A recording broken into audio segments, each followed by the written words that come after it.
Gardienii fac cu greu față un domn care aproape că își pierdea pantalonii. În loc să primească o scară pentru a ieși din groapa în care sunt, nu, primesc opusul. Să nu fii surprins dacă vezi așa ceva. Uite cum stau. Clădirile au fost incendiate, mașini vandalizate. Trăiesc, așa cum vedeți, pe străzi, pe trotuare, zombie în adevăratul sens al cuvântului și nu ai ce să discuți cu ei. Nici nu este indicat. Ideea e că de alcool și de droguri au bani. S-a spart și sticla. Am asistat și la o urmărire ca în filme. Domnul s-a cazat fix în ușa acestui magazin. Priviți câinele, a ieșit și el la fereastră. Cei mai periculoși sunt aceștia, cum este și tipul din fața mea. Salutare prieteni și bine v-am regăsit, bine ați revenit în San Francisco. Astăzi o să explorăm fața mai puțin cunoscută a orașului. Acesta nu este un vlog turistic. Dacă vreți să vedeți locurile turistice, vă invit să urmăriți primul vlog pe care l-am filmat aici. Îl găsiți pe canalul de YouTube. O să vă las și linkul în descriere. Astăzi luăm orașul La Paz. Mă aflu în centru pentru că aici avem cazarea. O să vedeți imediat despre ce este vorba. O să vedem lucruri pe care de obicei nu le vezi la TV, cum îmi place mie să spun, așa că rămâneți până la final. Iar dacă încă nu v-ați abonat la acest canal de YouTube, vă rog să o faceți pentru că este gratis, iar pe mine mă ajută foarte, foarte mult. Trebuie doar să apăsați butonul subscribe, nu uitați de like și, ca de obicei, să vă lăsați într-un mod civilizat părerile în comentarii. Văd că toată lumea a ieșit la terasă.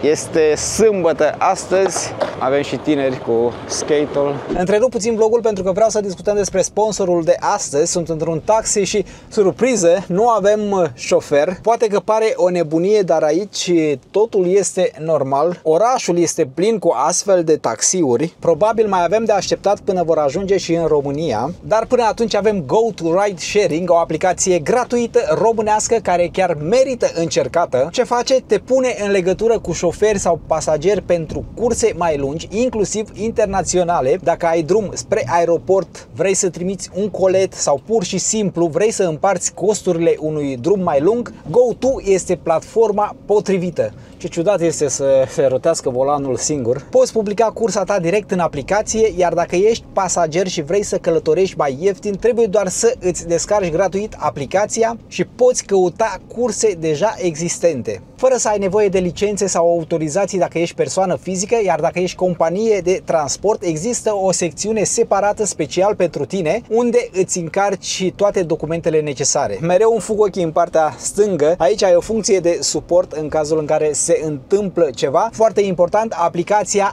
are și o funcție SOS. Nu contează cu ce ești pe drum, mașină, scooter, bicicletă, camion, s-a stricat ceva, poți cere ajutor direct din aplicație. Câștigi bani în timp ce conduci, așa că descarcă gratuit chiar acum aplicația. O găsești atât pe App Store cât și pe Google Play. O să las linkul în descriere sau în primul comentariu. Până la aceste taxiuri fără șofer avem Go to Ride Sharing. Eu le mulțumesc oamenilor pentru că au ales să sponsorizeze și acest vlog, iar noi ne întoarcem la ale noastre. Vă spuneam că avem cazarea fix în această zonă, în cea mai sensibilă zonă, dacă vreți, din oraș.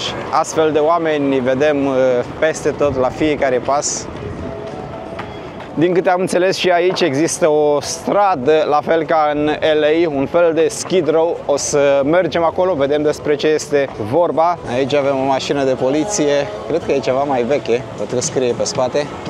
În continuare este foarte frig, din câte am înțeles avem parte de cea mai friguroasă vară din ultimii ani, așa că am avut noroc. Pe lângă asta am răcit, sunt varză, cred că v-ați dat seama, dar am tot așteptat, nu mi-a trecut și sunt obligat, forțat să filmez vlogul pentru că mâine plecăm. Asta este, am venit din Las Vegas de la 44, 43, 44 de grade la 15, 18, poate 20. În acest moment sunt 15 grade. Da, corpul a avut parte de un șoc și acesta este rezultatul. Nu știu exact în ce direcție să o luăm, ce să vă arăt mai întâi. Peste tot avem personaje ciudate, mai mult sau mai puțin ciudate. Acolo avem muzică live. o întreagă orchestră. Haideți să traversăm, să vedem mai de aproape. Vremea este destul de ciudată aici. O orchestră în toată regula, foarte frumos. Sunt în zona centrală a orașului, foarte aproape de primărie. Un loc care la prima vedere pare liniștit. Acolo acei tineri pe care îi vedem în depărtare, vând substanțe interzise. În fiecare zi sunt acolo, au muzica tare, sunt în lumea lor. Scene normale pentru acest oraș. San Francisco este considerat unul dintre cele mai scumpe orașe din America. Cred că au fost artificii. Da, vă spuneam că este considerat unul dintre cele mai scumpe orașe din America. Un apartament modest trece lejer de $1.000.000. În același timp avem mii, poate zeci de mii de oameni ai străzii și aici. Și aceste taxiuri fără șofer sunt peste tot, mai dese ca în LA. Este foarte multă poliție pe stradă, foarte mulți gardieni, oameni de securitate, nu știu cum să-i numesc. Avem și mașini care sunt sparte. Sunt curios, vreau să văd dacă este mai rău ca în LA. Priviți și pe aici.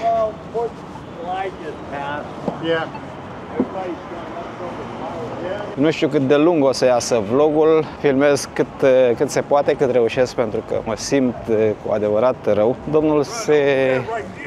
Domnul urinează lângă noi și pe aici este foarte mulți zombie, adevărați zombie.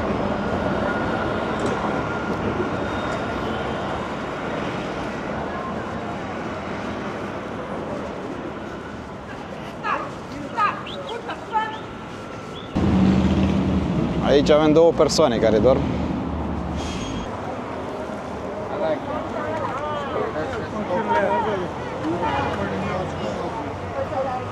O doamnă care vinde chestii.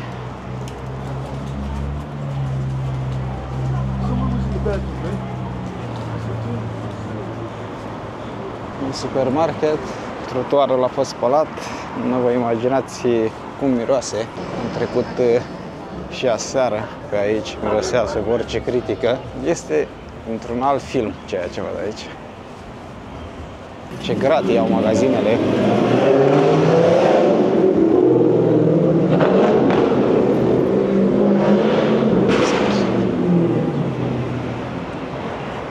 Priviți și voi cum stau oamenii aici.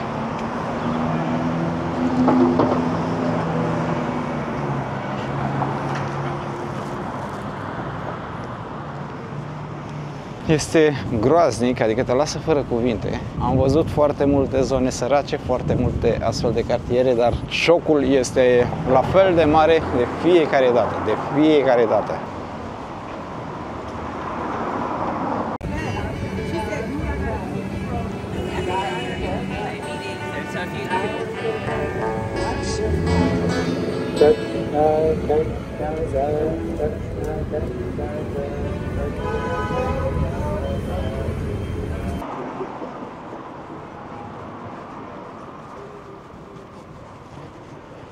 Aici oamenii au ieșit la picnic, acolo domnul doarme pe masă. După ce vizităm această zonă, cred că în partea a doua a vlogului mergem în zonele luxoase să vedeți cât de mare este diferența, să vedeți cât de mare este contrastul. Noi ne-am luat hotel aici pentru că a fost cea mai ieftină variantă, la $100 pe noapte, cam asta primești. Cei drept, suntem în centrul orașului, dar v-am mai spus, aici nu este un lux să stai în centrul orașului, din contră, este o teroare, aș putea spune. Am asistat la foarte multe episoade, foarte multe scene, o să vă las câteva în continuare. Oameni care țipau în gura mare, de la fereastră vedeam exact o stație de autobuz.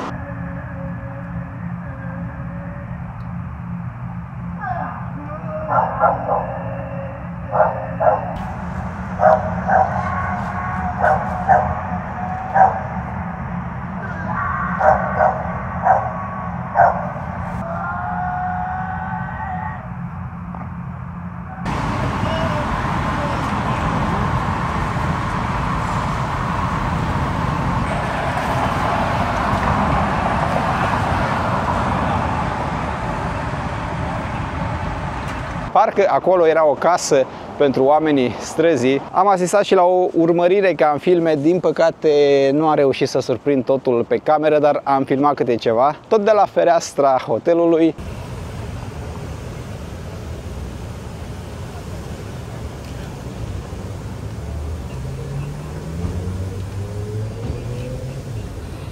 V-am spus, ne-am cazat într-o zonă delicată.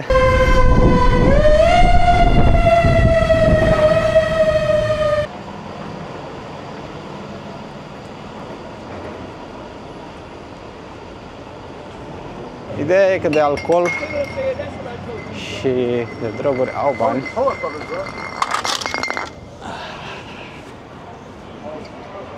I s-a spart și sticla, am mai rămas câteva.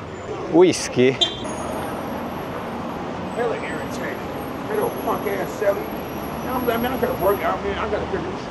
Oameni din ce în ce mai ciudați pe aici.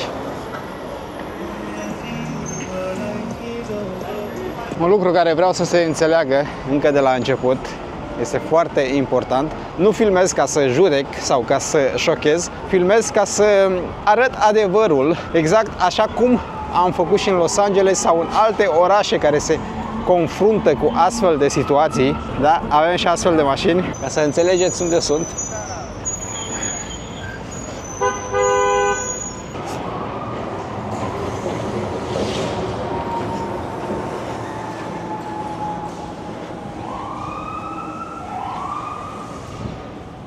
Este o situație ciudată, pentru că de multe ori vezi persoane care crezi, sau cel puțin eu cred că au nevoie de ajutor.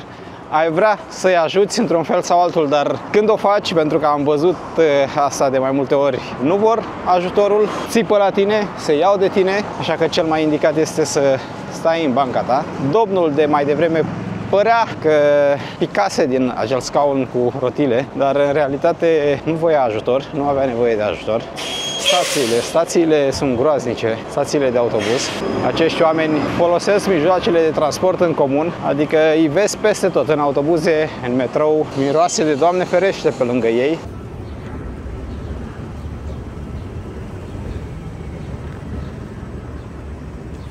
Din câte auzisem, pe această stradă ar fi trebuit să găsesc foarte multe corturi, Sixth Street, dar am fost până în capăt și nu am găsit corturi. Cred că a fost făcută curățenie. Sunt mulți oameni ai străzii, dar nu, până acum nu se compară cu ce am găsit în Los Angeles. Saltele, cutii, gunoaie, miros greu de descris. Totul pare blocat în timp. Mulți care stau întinși pe jos, alții privesc în gol. Majoritatea sunt drogați, mai mult ca sigur, pentru că îi vezi, arată ca niște zombi care abia se mișcă, o altă realitate a lumii în care trăim. Vorbesc singuri, se ceartă, suntem în zona market, așa se numește, mizerie multă. Așteptam la ceva mai rău, vă spun sincer, poate că nu e ziua potrivită. Uite cum stau, îndoiți și stau nemișcați, fără doar și poate. Aici sunt mult mai multe persoane sub influența substanțelor interzise față de Los Angeles.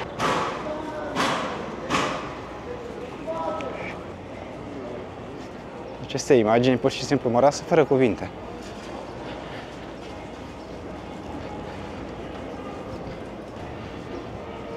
Nu știu dacă reușiți să-i vedeți pe cameră cum trebuie. Haideți să luăm pe aici, printre ei. Printre zombi. Mai trist este că la fiecare colț de stradă este câte un tânăr care le vinde aceste substanțe.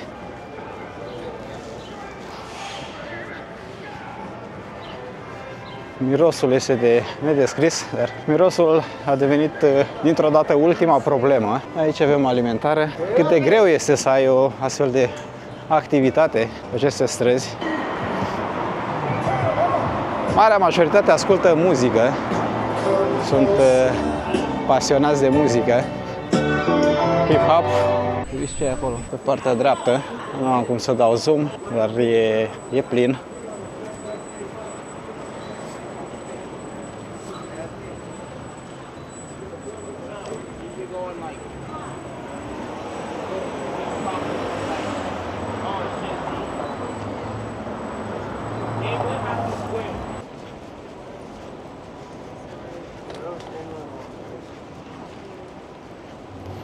Aici și o bătrânică, două, care vinde câte ceva. Sunt asiatice, vând lucruri din supermarket, din câte îmi dau seama.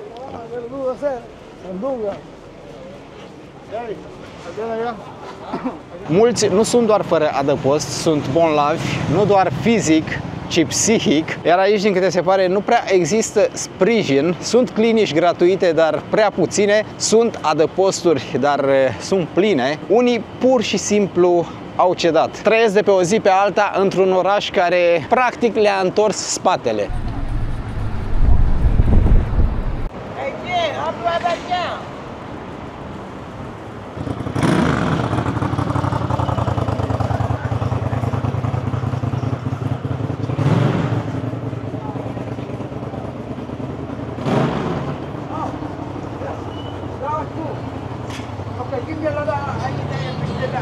Ce fel sunt magazinele? Blindate pur și simplu. Cei mai periculoși sunt aceștia, cum este și tipul din fața mea, care are fața acoperită și vinde aceste substanțe oamenilor neajutorați, ca să mă exprim într-un mod cât se poate de decent. Am plecat de pe această stradă, din locul unde ar fi trebuit să găsim foarte multe corturi, conform informațiilor din online. Această zonă se numește Tenderloin, dacă nu greșesc.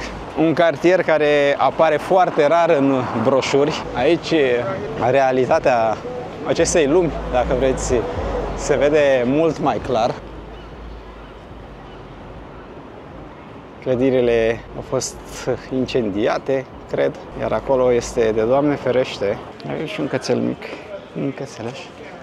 Pe aici blocurile arată bine, clădirile sunt îngrijite, dar cum ai coborât, dai peste acești domni. Partea cealaltă sunt mai mulți, nu am mai luat-o pe acolo. Aceste străzi, aceste trotuare, de fapt, sunt pline zi și noapte. În timpul zilei e ceva mai sigur, dacă se poate spune asta, dar noaptea totul se schimbă. Se aud țipete, sirene, le-am auzit și noi. Suntem de o săptămână aici. Priviți câinele, a ieșit și el la fereastră. Această imagine spune multe.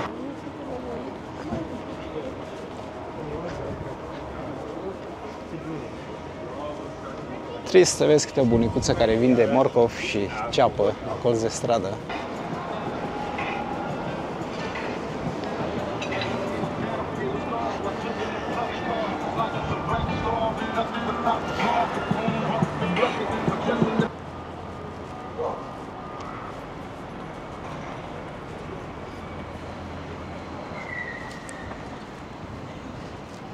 Poate cel mai dureros lucru e că majoritatea par invizibili, lumea trece pe lângă ei grăbită fără să-i mai vadă, iar ei au ajuns să creadă că așa trebuie să fie, li se pare o normalitate faptul că ei trăiesc pe stradă și că trăiesc în aceste condiții. Pentru acești oameni a devenit o normalitate, dragi prieteni.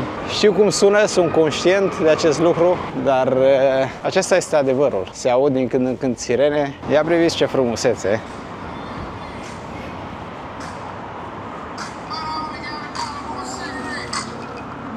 Acum, întrebarea logică este cine sunt acești oameni ai străzii din San Francisco? Sau cum e posibil ca într-un oraș atât de bogat să existe atâția oameni pe străzi? Ei bine, răspunsul nu este deloc simplu. Nu este vorba de sărăcie, e un amestec de factori care s-au acumulat în timp. Unii dintre oamenii pe care îi vedeți au probleme psihice, alții sunt dependenți de droguri, mulți și-au pierdut casa din cauza chiriilor uriașe și pur și simplu n-au mai reușit să-și revină. Acum că tot a venit vorba de chirii, mă gândesc să dai peste $1.000.000 pe un apartament, iar la parter să găsești, să vezi ce ați văzut și voi mai devreme, este groaznic.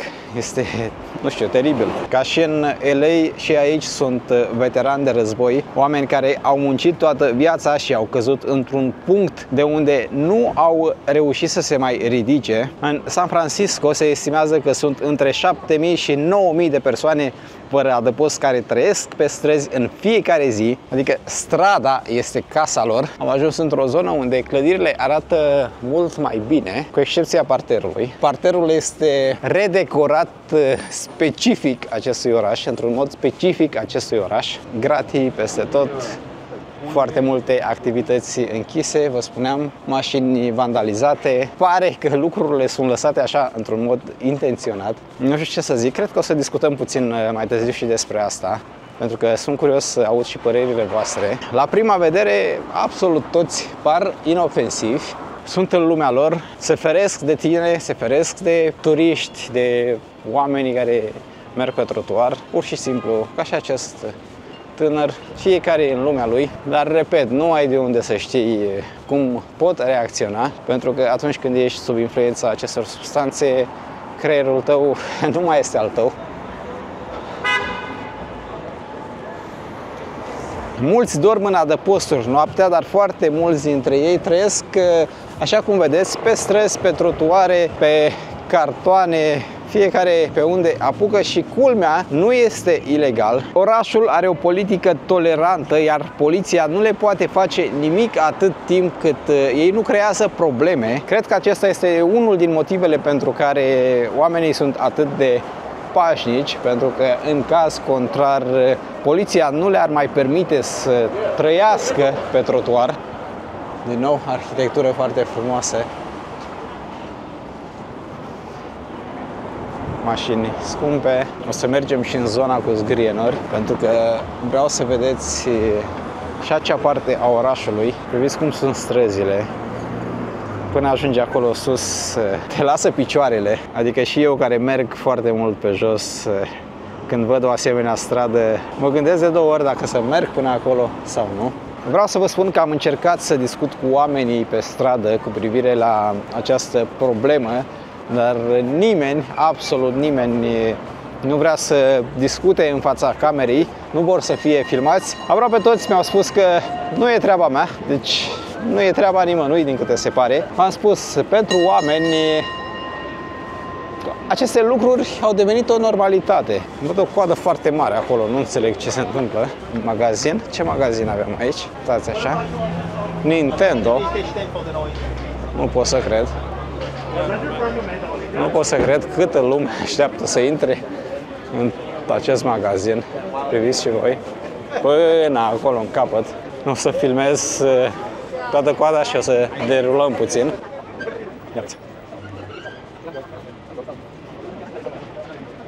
Până aici. Un alt taxi, fără șofer, sunt peste tot, vă spuneam. Ai nevoie de o zi ca să intri în magazin. Nu e pentru mine, poate de asta sunt șocat. Aici orașul s-a schimbat radical. Curățenie, totul este frumos. Parcă ne-am teleportat. Am ajuns într-o altă țară. Ne aflăm în zona Union Square, o piață foarte frumoasă. Să știți că s-au cheltuit miliarde de dolari în ultimele decenii pentru rezolvarea acestei crize, dar problema nu e doar legată de bani, e mai mult sau mai puțin sistemul, este lipsa tratamentului pentru sănătatea mentală, este dependența, neputința și da, este vorba și despre indiferență. Văd că tinerii joacă tenis de masă, avem mini-fotbal, sunt mai multe mese cu tenis de masă, totul gratuit, chiar în centru. Vă spuneam și mai devreme, ne-am teleportat într-o altă lume, pur și simplu. Sute de oameni stau la coadă la Nintendo, așteaptă cu orele să intre în magazin. Pe de altă parte, sute de oameni stau întinși pe trotuar, toate în câțiva metri pătrați. Aici este curat, miroase frumos, oameni care joacă șah. Îmi place mult această zonă. Pe lângă asta este curată. Chiar dacă mai avem pe aici, pe acolo, câte un om care cerșește, este curată.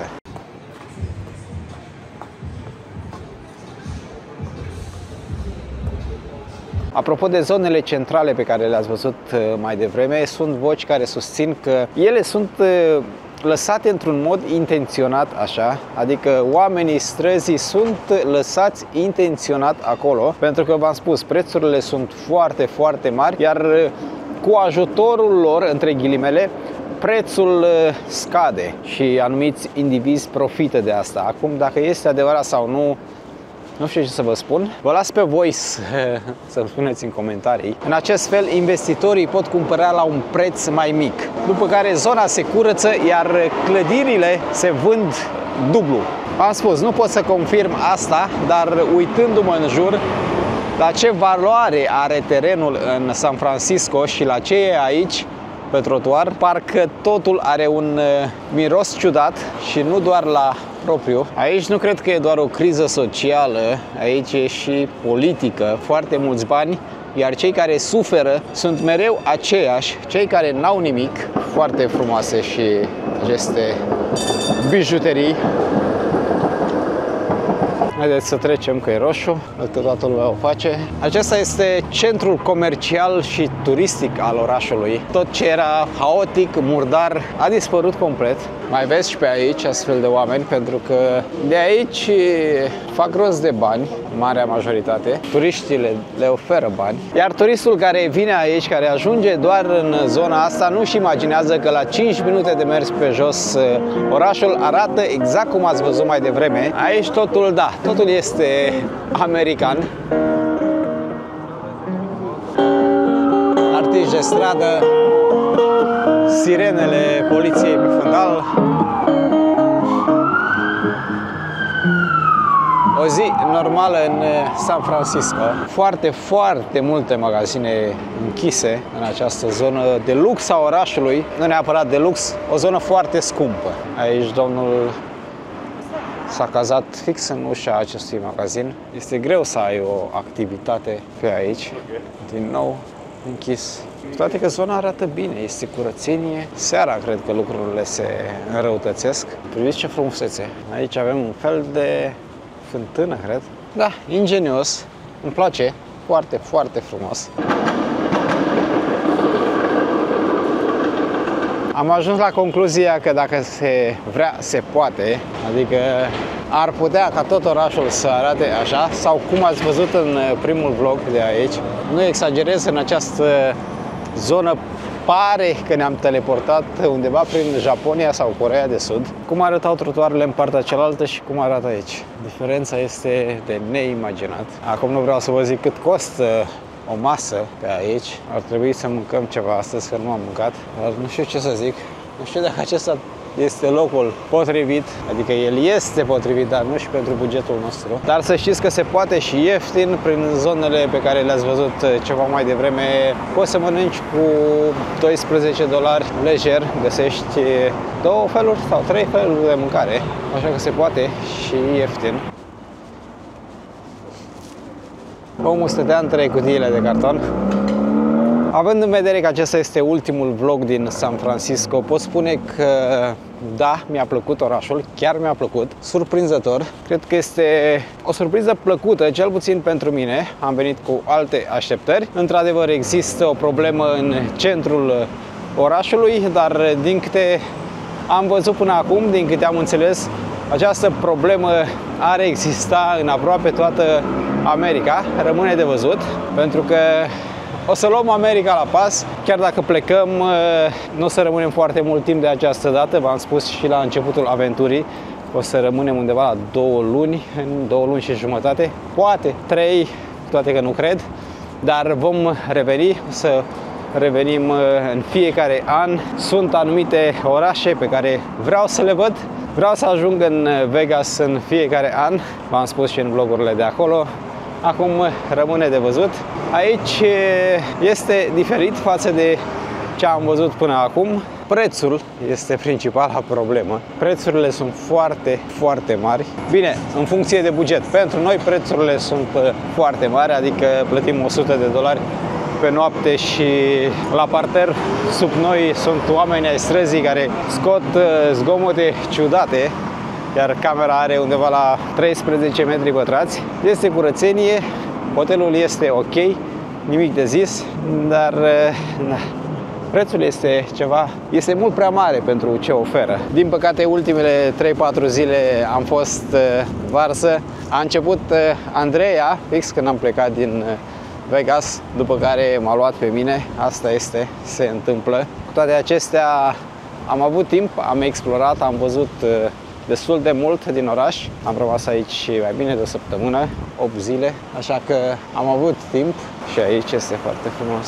Cu toate că este un oraș scump, cu toate că America este scumpă, unele lucruri sunt mult mai ieftine ca în România, mult mai ieftine ca în Europa și aici mă refer la haine și multe astfel de lucruri. Merită când ajungi aici, să-ți schimbi garderoba, să-ți iei din îmbrăcat din cap până în picioare sau să-ți faci cumpărăturile pentru tot anul. Atât de bune sunt prețurile când vine vorba de haine de calitate, nu neapărat de firmă, cât de calitate, pentru că materialul trebuie să fie de calitate, firma nu contează. Dacă în Europa iei un tricou cu 50-60 de euro de la un anumit brand, aici îl cumperi cu $13, poate 14, fix același tricou, același brand. Diferențe foarte mari. Că tot vedem taxiuri peste tot. Taxiul nu este atât de scump în această țară, adică poți să-ți iei taxiul fără probleme. Este ceva mai scump ca în unele orașe europene, dar nu este atât de scump încât să iei mijlocul de transport în comun. Adică dacă sunteți 2 sau 3, merită să mergi cu taxiul și să eviți metroul sau autobuzele. Asta dacă nu vrei să vezi persoane dubioase dormind pe scaune în tramvai sau în autobuz. S-a întâmplat când ajungi prin parcuri să nu fii surprins dacă vezi așa ceva, pentru că este ceva normal. Oamenii se așează lângă și ignoră ceea ce se întâmplă, pentru că, cum am spus și mai devreme, pare că totul este normal. Adică acolo avem 2 tineri care mănâncă, iar aici un om al străzii care doarme. Totul normal. Un alt lucru important pe care trebuie să-l rețineți: aceste persoane nu sunt violente, nu te atacă, nu te fură, sunt în lumea lor. Nu știu ce se întâmplă seara, nu știu ce se întâmplă când sunt în căutare de substanțe, pentru că după ce și-au luat medicamentele sunt liniștiți, dar îi vezi peste tot. Unde găsești, unde vezi o stație de autobuz, vezi și aceste persoane care parcă se uită în gol, celebrul Target. Chiar am intrat zilele trecute în Target și acolo era plin de oameni ai străzii. Gardienii fac cu greu față.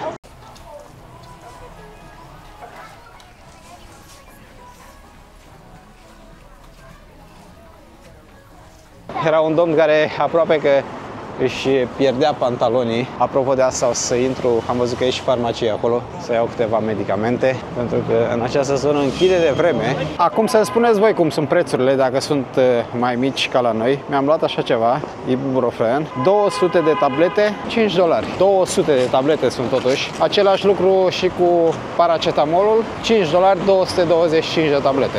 Cam așa arată. De 500 de miligrame. Cantități foarte mari, adică pentru noi este bine, cum călătorim non-stop.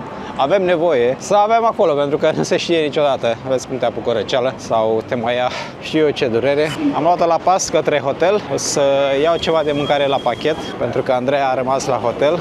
Vom merge din nou în zona crepusculară, pentru că atât s-a putut. Vedeți cât este de frig, nu știu dacă se văd și pe cameră, ce fel ies aburii din canalizare. Este vară, dar este frig. Interesantă costumație. Tot v-am zis că aici găsim și mâncare ieftină. Haideți să merg să iau ceva, așa vedeți și voi. Mâncare chinezească, nouă ne place. Acum părerile sunt împărțite, cred că în partea aceea. Sunt într-un centru comercial, bate vântul pe aici, pentru că suntem în centru. Multe magazine închise și jos același lucru, nu știu dacă se observă. Trist când vezi asta într-un asemenea oraș. Aici ar fi trebuit să fie plin de oameni.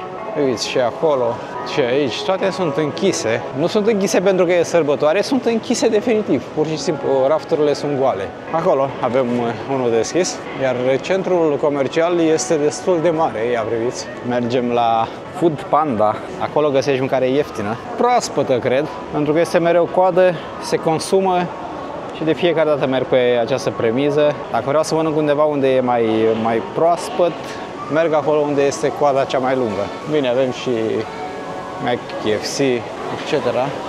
Aici e mereu plin. Mâncarea arată bine. Este și gustoasă pentru că am mai mâncat. Aici avem pui cu sos dulce, zahăr, cred, nu-mi place. Creveți, la fel, cu zahăr. Vită arată bine. Hello, may I have 2 plates? One half and half.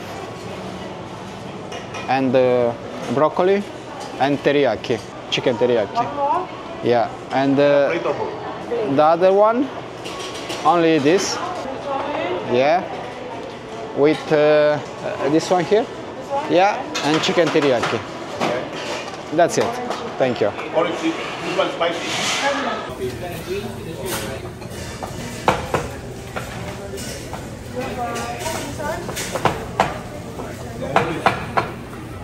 No more? You need more? Anything else? For takeaway. Yeah? Okay, one bag. Yes, please. 25 și 26 de dolari. Alright, so there you go. Thank you. Thank you. Bye bye. 26 de dolari. O masă pentru două persoane. Adică e mai mult decât decent pentru că ne aflăm în San Francisco, în centrul orașului. În cazul în care veniți aici în vacanță, nu cred că o să mergeți la Food Panda să mâncați, dar am vrut să vă arăt că se poate și ieftin într-un asemenea oraș, în unul dintre cele mai scumpe orașe din America. Așa am găsit, statistica asta arată, dar pentru noi este binevenit un astfel de loc pentru că ne salvează în condițiile în care noi mâncăm de 2-3 ori pe zi în restaurante, aproape pe tot parcursul anului, pentru că suntem mereu plecați. Contează, nu poți să mănânci, nu poți să mergi la Bellagio, spre exemplu, de fiecare dată. Apropo de asta, găsiți Food Panda și în Vegas, cred că îl găsiți peste tot în America. Aici avem un magazin, cam așa arată oamenii care sunt la intrare, par polițiști în toată regula. De fapt au mașina aici. Securitatea este luată în serios în această zonă. Astfel de persoane găsim la fiecare colț de stradă aproape. Sunt persoanele care aprovizionează cu marfă acești oameni. Aproape că îi cad pantalonii. Trist, dar adevărat, aceasta este realitatea. Oamenii au nevoie de ajutor, dar primesc la schimb anumite lucruri care îi afundă și mai mult. În loc să primească o scară pentru a ieși din groapa în care sunt, nu, primesc opusul. Cam așa stau lucrurile. Îmi pare rău că nu am fost în formă și nu am putut explora cum aș fi vrut eu acest cartier, acest centru de oraș, dar cu siguranță voi reveni aici, cu siguranță voi face astfel de vloguri și din alte orașe, așa că rămâneți aproape. Atât s-a putut pentru astăzi. Am încercat să interacționez, v-am spus, cu oamenii, nu s-a putut. Majoritatea de aici, de pe stradă, sunt zombie în adevăratul sens al cuvântului și nu ai ce să discuți cu ei. Nici nu este indicat, iar tinerii sau persoanele care vând substanțele interzise, cei drept le-am evitat, nu am vrut să interacționez cu ei pentru că acolo subiectul este mult mai sensibil. Știu că nu vor să fie filmați, se poate, poți discuta cu ei înainte, le dai bani și îți povestesc ceea ce vrei tu să auzi. Ei spun totul, pentru bani oamenii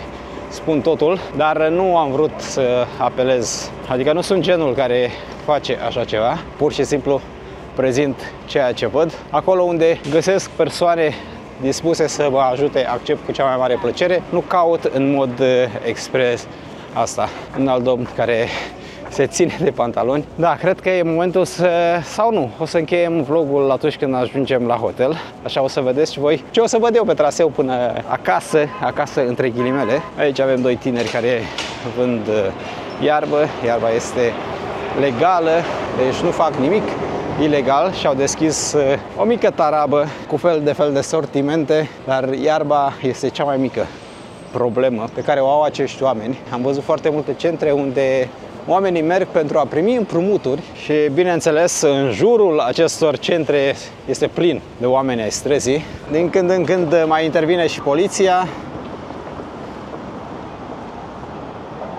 Oamenii pur și simplu își fac nevoile pe stradă, dragi prieteni, în această zonă. Și nu mă refer că urinează pe stradă, aia mai e cum mai e, cu toate că este de neacceptat, dar da, trebuie să fii atent pe unde calci, trebuie să fii cu ochii în patru, că în caz contrar o să ai partea de surprize. Apropo de faptul că trebuie să fii cu ochii în patru, sunt și foarte multe seringi pe jos. Da, o frumusețe. Ia priviți alte două taxiuri. Nu am exagerat când am spus că este plin. Văd că aici e deja foarte multă lume. Mergem și noi printre ei, cu toate că nu ar trebui. Priviți-l cum iese din autobuz. Este groaznic. Câini peste tot.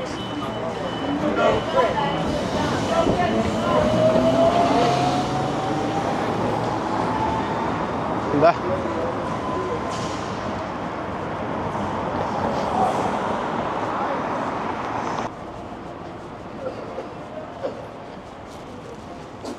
Și acolo, da, nu mai merg, mi-a ajuns, m-am săturat să-i tot văd, sunt peste tot.